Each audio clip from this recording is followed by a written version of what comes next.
Salt Supply S2. I'm going to install this 0.681 barrel that my friend from Taiwan sent me into my salt. It'll be about an inch longer, much tighter bore, as you can see here. This is a 685 projectile. Goes in the standard barrel like nothing. Does not go in the aftermarket barrel. But first, we got to get some baselines. So I'm going to use these coated steel balls from Home Defense 24. They are 8.5 grams.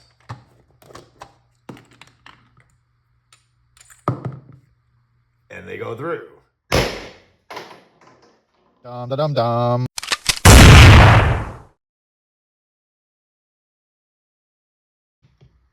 You can see it's very well lubricated in there.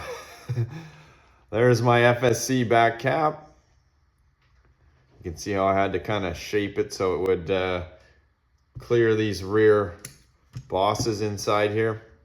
Some people asked about making a bigger cap. You could, but it'd have to be shaped accordingly to avoid having to grind into these at all. They are important. Holding your clamshell together is important.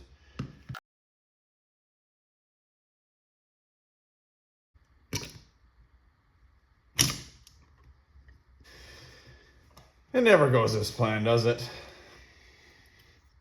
Spring sleeve, bolt spring. You can see this is my bolt and valve. I have an FSC, a Z-Ram shortened FSC firing pin in here. I've drilled my valve out and also fit a custom O-ring in there. Lee barrel.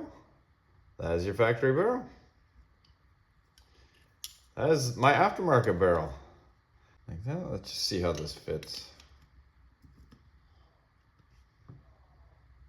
Fits pretty nice. Now I just gotta put all this junk back together. All right, obviously if you want to see that in slow motion, I do have a full disassembly, reassembly video in much greater detail. Oh, I forgot this little set screw I had in here. Now, I will mention, I had my first malfunction with my salt, and it's not an uncommon malfunction, and I'm surprised it hasn't happened sooner. The magazine eject spring, aid, we'll call it. It's located right here on this little tit.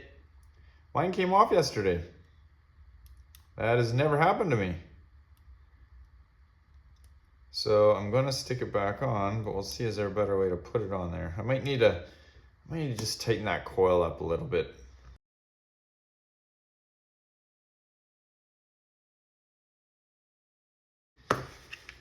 Boom, all done.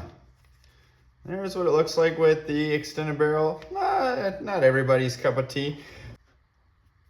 Let's make sure magazine ejects. It does. Now let's go see what improvements it gave me. That's what everybody wants to know.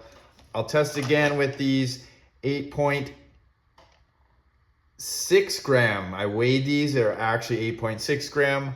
The joules that you saw on the screen testing with the factory barrel accounted for that 8.6 grams. Best number on the factory barrel using these Home Defense 24 projectiles, 8.6 grams, was 282 feet per second, which was 31 joules or something like that. So fresh CO2. And what'll it do?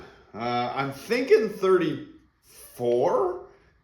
I'm not expecting like a huge increase, but I've been surprised before.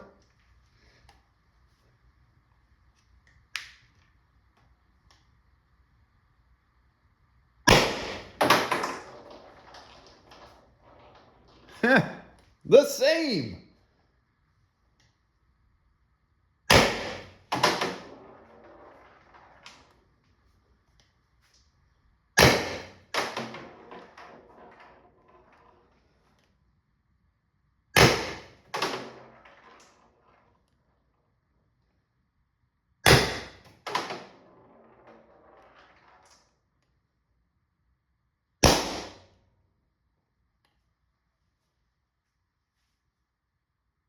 Right? You win some, you lose some. You guys, longer barrels add power, but like, is that worth it? Is that worth the cost? Is that worth the effort to change the barrel? In this case, it proved no. It's probably cheaper to choose a projectile that is better bore match to the factory installed barrel than spend the extra money on a barrel. And I think that plays into what's going on right now. And these manufacturers are selling projectiles in many different bore sizes. I know it can be confusing and also expensive when you have multiple projectiles, but not all of you have multiple launchers. So if you have one particular launcher, it is best to bore size to that launcher and let sleeping dogs lie.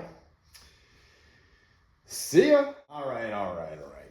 Now, I wouldn't be doing my job if I didn't test the projectiles that my friend sent me with this barrel. These are 4.6 grams. They're small. These projectiles are small. They're like a 0.675. I would say they're too small for this barrel, but here we go. We want to see, cap's leaking a little bit. We want to see better than 31.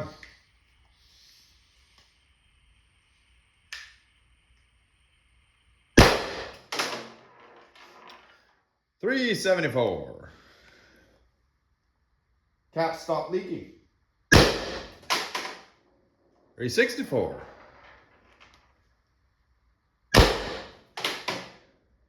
$3.56.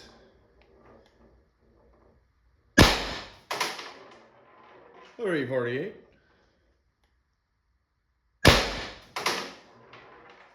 $3.42.